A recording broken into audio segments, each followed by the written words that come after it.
Hi everyone, welcome to week 3 of the Titus 2 Wife Life series, where we are taking an in-depth study of what it means to be a godly woman based on Titus 2 verses 3 through 5. I'm glad that you have joined us today. I know that it's been a little bit of time since I posted last, and I'm really sorry about that. I've got to be more organized, and sometimes I just let life happen instead of letting me define how my life is, I guess. So I did go out and purchase this new, isn't this cute, bullet journal just for blogging and my YouTube channel and things like that, so that way I can stay organized, and I'm really excited about it. I think it's adorable. So let's jump into the study today. Today we're looking at what it means to not be a malicious gossip. And I think this is such an important part of the verse for me specifically because remember on week 1 when I told you to read the verse and find what stands out to you. Find the things that you feel like God is calling you to study. And this was definitely one of the ones that I felt jumped out to me because I don't necessarily intend to be a gossip. I certainly don't intend to be malicious in gossiping. But I think if you're not careful, if you're not really conscious about what you're saying, if you don't take the time to think before you speak, like my mother would tell me growing up, it's very, very easy to be a gossip. It's not difficult, you know what I mean? It's very easy to find yourself saying things that maybe you shouldn't say, saying things that, you know, if you thought about it, you probably wouldn't say, but you're saying it, you know, kind of off the cuff, as they say. So I think it's really, really important, especially for me, to study this because I don't want to be that person. And, you know, in Titus 2, it calls us to not be that person, to really, you know, work on not saying things about other people. You know, for example, in Ephesians 4:29, it says, let no corrupting talk come through your mouths, but only such as is good for building up, as fits the occasion, that it may give grace to those who hear. And if you really think about how you speak on your day-to-day life, are you corrupting talk about people? Like, do you engage in corrupting talk? Or are you providing grace to the people around you? And it's kind of hard when you think about that about yourself because you don't, like I said, I don't want to be defined as the person that's gossiping. And I certainly don't want to be defined as the person that's maliciously gossiping. But I also don't take the time to think about the things that are coming out of my mouth, you know. I work in an office with about 11 other people, just in my office alone, and then we have a whole administration department and sales team and things like that. And I do have some fairly good friends that I work with, and when I'm not in that office, I'm in a closing office with, you know, couples and individuals from all over the world that are purchasing vacation ownership. And so when I'm in the office, you know, you get to hear lots of stories, you know, because you're in there for about 30 minutes, 20 to 30 minutes with these people on average. You get to hear lots of stories about their lives. You know, sometimes they have their children, and maybe their children aren't the most behaved. You know, like I said, they come from all over the world, so you've got different dresses, different cultures, different language. And so I've found that sometimes when I come out of a closing where maybe the couple was interesting in either direction. Interesting as in very good, because I've had some really nice, wonderful people, and then I've also had some very strange people in my closings. And I feel like sometimes when I come out of my closing, I'm real quick to tell somebody about it. And I don't know where that desire comes from, but I always just have this desire to tell somebody what's going on in my life. Maybe that's why I have a YouTube channel and a blog. But I always just have this desire to tell people things. And so I'll come out of my closing and maybe it's a good thing that I'm saying. And I'm saying, oh my gosh, this is just like the classiest lady I've ever met. I had this lady a couple days ago. And she was from Texas, and she was gorgeous. And she was just like the classiest, well put together lady. And it's probably not negative to say that about her because, you know, that's a good thing. I'm admiring her. I was saying that, you know, this is what I aspire to be. Like, she was so nicely dressed. She just had such a nice, sweet personality. But then in the negative side of that as well, sometimes I'll come out of a closing with maybe a couple that argued the whole time, or a couple who has a screaming child, or a couple, you know, that was dressed very differently than I would dress, or that I would find appropriate. And I'll come out of the closing and do the same thing. Say, oh my gosh, my people, you would not believe what they talked about in this closing, or you would not believe that so-and-so got a phone call from a prison while we were in there. That happened to me the other day. And maybe those things I should not be saying. Those things I should think before I speak. And it's not necessarily intending to be malicious, because I'm not trying to hurt these people.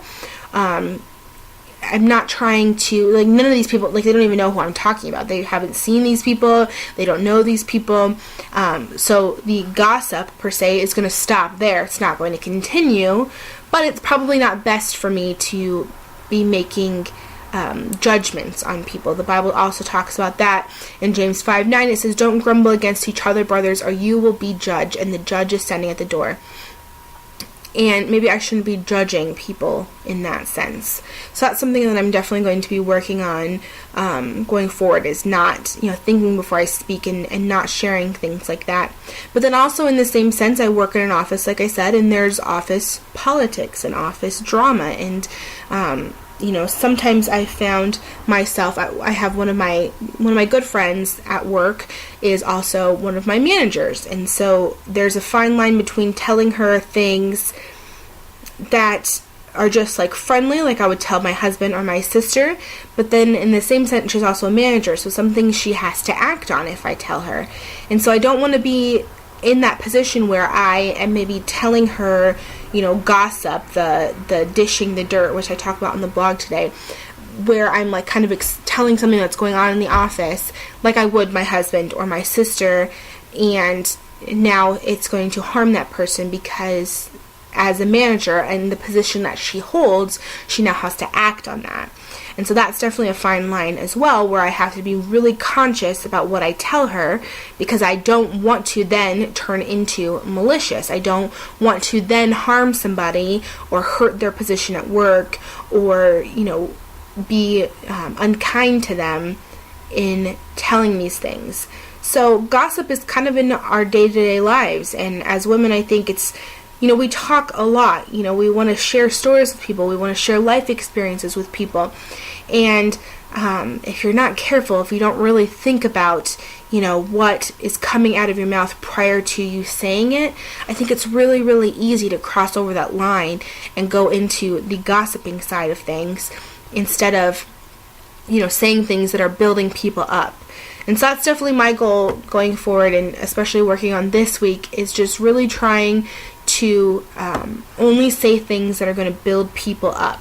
So only say good things about people, trying to find the good in people regardless. And if I can't find the good in somebody, definitely keeping my mouth shut and not sharing that.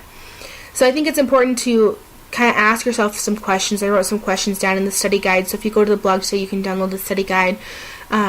Asking, before you say something, what is your intent? Because like the verse says, there's a difference between just gossiping and maybe sharing some information that you shouldn't, and then realizing that you shouldn't have said that after the fact.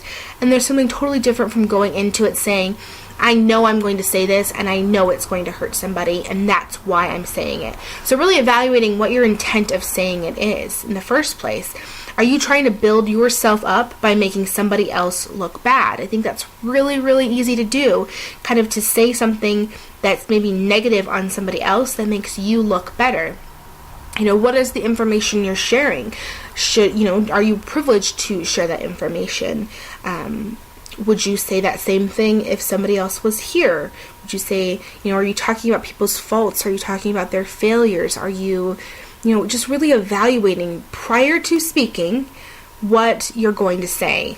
And I don't know practically how that's going to look in day-to-day life. I think it's going to be different for everyone. If you really just need to stand back and, count to 10 before you talk, maybe that's what you need to do. And, maybe it's just being more conscious of the type of situations that you can get yourself in, where maybe you're more prone to talk about other people. Maybe it's a relationship that you have with somebody that maybe you need to redefine the boundaries of. I don't know what that looks like for you in your life, and I don't entirely know what that looks like for me in my life. That's definitely going to take some prayer and evaluation, and just really being conscious about the things that we say. But I think it's so important because nobody wants to be that person that talks about other people. Nobody wants to have that reputation, and nobody certainly wants, to have other relationships affected by the fact that you can't keep your mouth shut. So that's definitely what I'm working on this week. This is a little bit of a shorter video today because I'm sure you can tell I'm a little under the weather, have a very sore throat today, but I just wanted to make sure that we stay on schedule because my planner says I'm supposed to post this today. But if you go check out the blog today, we'll have some more information on the different types of gossiping, and then of course I'll also have the study guide attached to that as well. So next week, I'm going to be combining a few things just so that for sake of time, because like I said, I do want to have this study finished by the end of October because I have some things planned for November. So I'm going to be combining a few things. Next week I have not being enslaved to much wine, loving our husbands, and loving our children. So kind of a weird combination of things, but like I said, we just have a couple of Fridays before the end of the month, and so I'm excited about November's. I'm not going to tell you what it is yet, but I'm excited about November's study, and I think we're all going to benefit from it a lot. So that's all I have for today. Definitely go check out the blog and the study guide, and I will see you next week on Friday. I promise. Have a good week.